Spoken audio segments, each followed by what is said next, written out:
안녕하세요. 세일공작소 운영자 엄태호입니다. 물리학 이야기 10번째 시간입니다.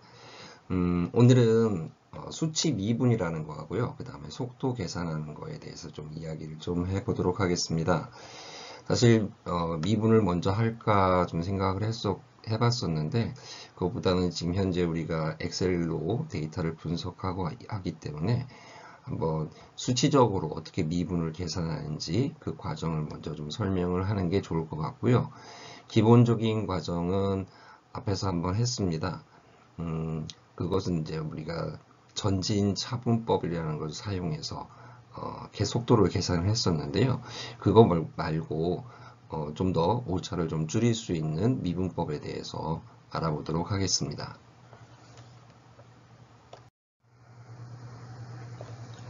자, 시간에 따라서 그 위치가 변한다고 한번 생각을 해보겠습니다. 자, X축에 해당하는 것을 시간축으로 놓고요. Y축에 해당하는 것을 위치로 표현을 한번 해보도록 하겠습니다. 그리고 지금 초록으로 되어 있는 것이 이게 시간에 따라서 위치가 어떻게 변하는지를 나타내는 그래프라고 한번 가정해 보겠습니다. 사실 어느 한 시간 i번째 데이터를 이제 뽑아낸다라고 했을 때요. i번째 시간일 때의 점에서의 속도를 계산한다라는 것은 거기에 접선을 이렇게 그려줍니다. 접선을 그려주고 이 접선의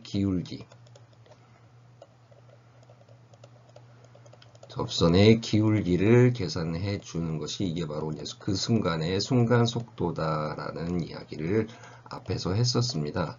그때 계산하는 방법이 어느 약간 짧은 시간 델타 t 시간 동안의 그 위치 그 다음 점에 해당하는 거죠. 다음 점에 해당하는 것을 잡아주고 그것의 기울기 델타 t분의 델타 x에 해당하는 요거를 계산을 해주면 그게 기울기 속도가 된다. 이렇게 평균 속도가 된다라고 했고요. 그 다음에 그 지점의 간격을 줄여주면 이 간격을 이렇게 줄여주게 되면 점점 간격이 좁아지면서 접선의 기울기에 가깝게 된다. 이렇게 얘기했는데 사실 우리가 측정하는 시간이라는 건 정해져 있지 않습니까? 그러니까 그걸 내 마음대로 이렇게 줄여줄 수는 없습니다. 수학적으로는 그게 가능할지 모르지만 현실적으로 우리가 측정한 걸 가지고는 그렇게 설명을 할 수가 없습니다. 그래서 주어진 데이터 가지고 속도를 계산하는데 그때 지금 지난번에 쓴 것이 바로 요 방법이었습니다. 이거를 우리가 뭐라 그러냐면은 요 앞에 원래 데이터보다 앞에 거를 가져다 쓰면서 이제 계산한다 그래서 그 차이만큼을 이용해서 계산한다 해서 전진차분법이다 이렇게 이야기를 합니다. 그래서 이때 계산한 그 식을 보면은요. 이때 델타 x 이제 포워드에서요. F라고 한번 표현해 보겠습니다. F는 나중 위치의 값에서 요 차이값만큼이죠. 그래서 델타 x ti에서 플러스 델타 t만큼 이렇게 해서 그 앞에 거 데이터에서 현재 거 데이터를 뺀다. 이게 바로 이제 변위가 되겠죠. 그 다음에 그때의 속도는 어떻게 계산할 수 있느냐? 만약에 델타 t가 굉장히 작다라고 하면 델타 t분의 델타 xf 이렇게 표현할 수 있겠고요. 이것은 요 위에 있는 식을 그대로 적용하면 이런 식으로 표현을 할 수 있습니다. 이것이 바로 지금 앞에서 이제 계산을 했던 방식이었습니다. 자, 이렇게 사용하는 것을 우리가 전진차분법이다. 이렇게 얘기하는데요. 자, 그림에서 보시는 것처럼 자, 빨간색으로 되어 있는 것이 지금 현재 접선입니다. 그리고 검은 선으로 이렇게 표현해 놓은 것이 두 점 사이를 잇는 직선인데 두 개의 기울기가 분명히 좀 다르게 나타나죠. 그렇다면 어떤 간격이 주어져 있다라고 했을 때 얘의 기울기를 비슷하게 만들 수 있는 방법이 뭐가 있을 것이냐 이거를 한번 따져보려고 하는 겁니다. 자, 근데 이 계산법 말고 또 다른 계산법이 또 하나 있습니다. 바로 앞에 것이 아니라 그 전에 것의 데이터를 사용을 해서 또 한번 기울기를 계산해 볼 수 있거든요. 그걸 후진 차분을 이용하는 방법이다. 이렇게 이야기를 합니다. 자, 같은 시간 간격이 주어져 있고요. 원래 지금 ti에 해당하는 이 시간대에 접선의 기울기를 이제 계산하려고 하는데 그때 그 전의 데이터, 델타 t보다 작을 때의 데이터를 이용하는 방법이 있습니다.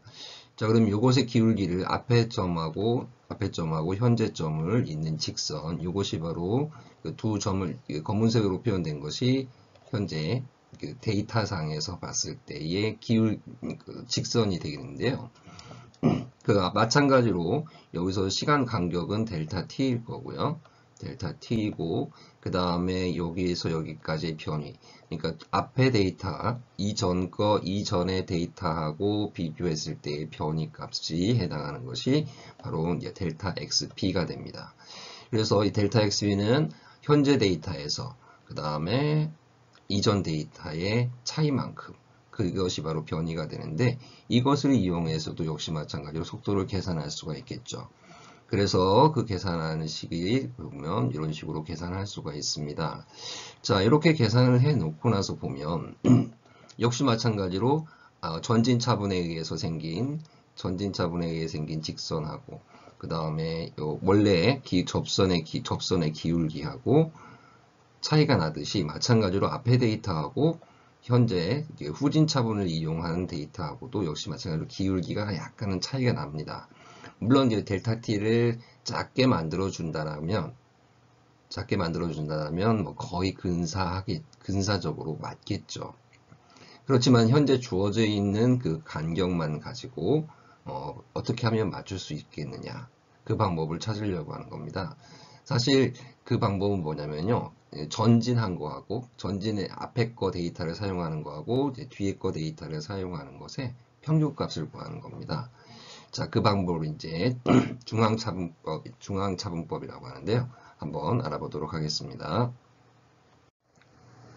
그래프가 굉장히 좀 복잡해졌네요. 자, 여기에서 지금 보시면 현재 우리가 알려고 하는 ti일 때 시간의 접선의 기울기는 이 빨간색으로 표현되는 것이 이제 이 접선입니다. 접선의 것이고요. 그 다음에 ti에서 앞에 거를 이었을 때 만들어진 거, 이것이 바로 이제 전진차분에 의한 그래프일 거고요. 그 다음에 뒤에 거 데이터하고 만들어 놓은 직선의 그래프, 이것이 후진 차분에 의해서 찾은 그 직선이 될 거고요.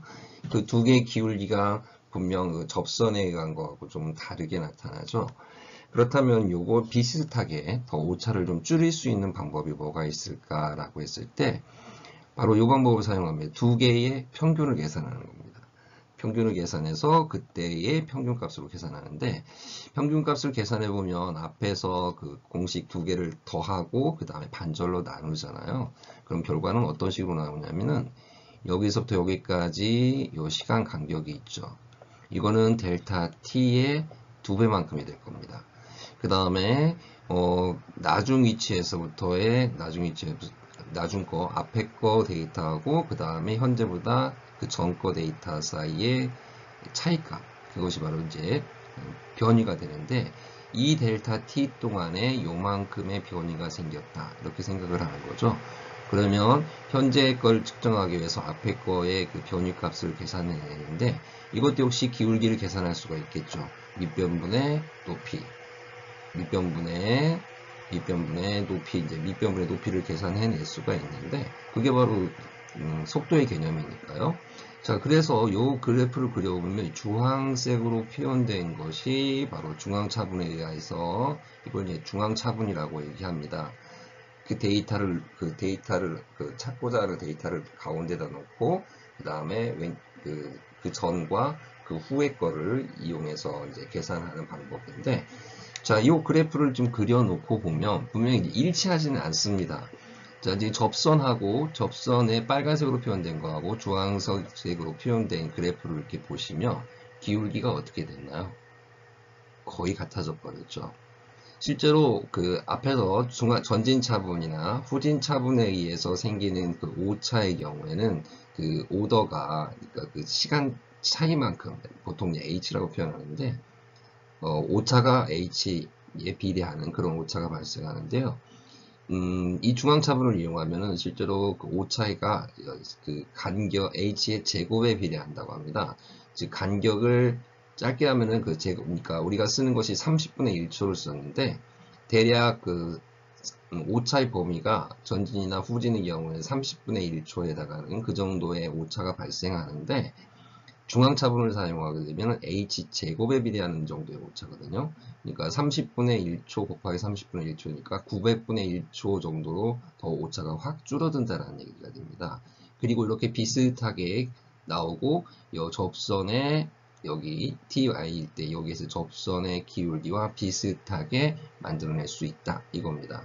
그래서 우리가 이제 앞으로 이제 다음 시간부터 이제 등속 직선 운동을 이제 분석을 하기 시작할 건데요. 등속 직선 운동, 그 다음에 등가속도 운동을 이야기할 때 지금까지는 이제 전진차분법을 사용을 했습니다만은 이 중앙차분법을 사용을 해서 계산을 해서 속도를 한번 계산을 해 보도록 하겠습니다. 그때 사용하는 공식이 바로 이 공식입니다. 이 공식을 사용을 하게 될 거고요. 이 공식을 사용을 해서 되도록이면 좀 오차가 적은 그런 속도를 계산하는 방법을 사용을 하도록 하겠습니다. 뒤에서 뭐 이것에 또 한 번 미분해서 나오는 그 가속도 또 계산을 할 수가 있는데요. 그거는 이제 뒤에서 다시 한번 이야기를 하도록 하고요. 오늘은 간단하게 그냥 수치 미분, 이건 뭐 3개 점을 이용한다 해서 3점 미분이라고도 합니다. 더 정밀하게 하기 위해서 뭐 5점 미분을 사용할 수도 있어요. 근데 5점 미분까지 갈 필요성은 없는 것 같아요.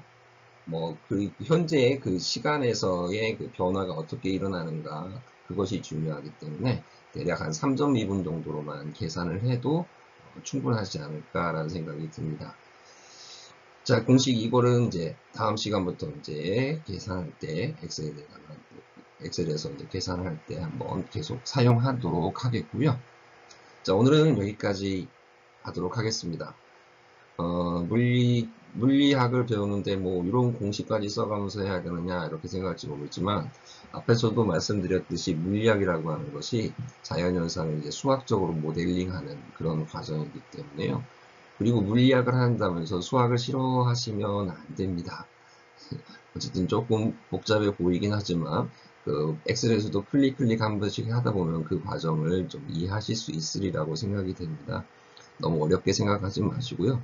좀 열심히 따라와 주셨으면 좋겠습니다. 물리하시는 여러분들은 멋있습니다. 그리고 공부를 하시면서 점점 더 멋있어질 겁니다. 고맙습니다.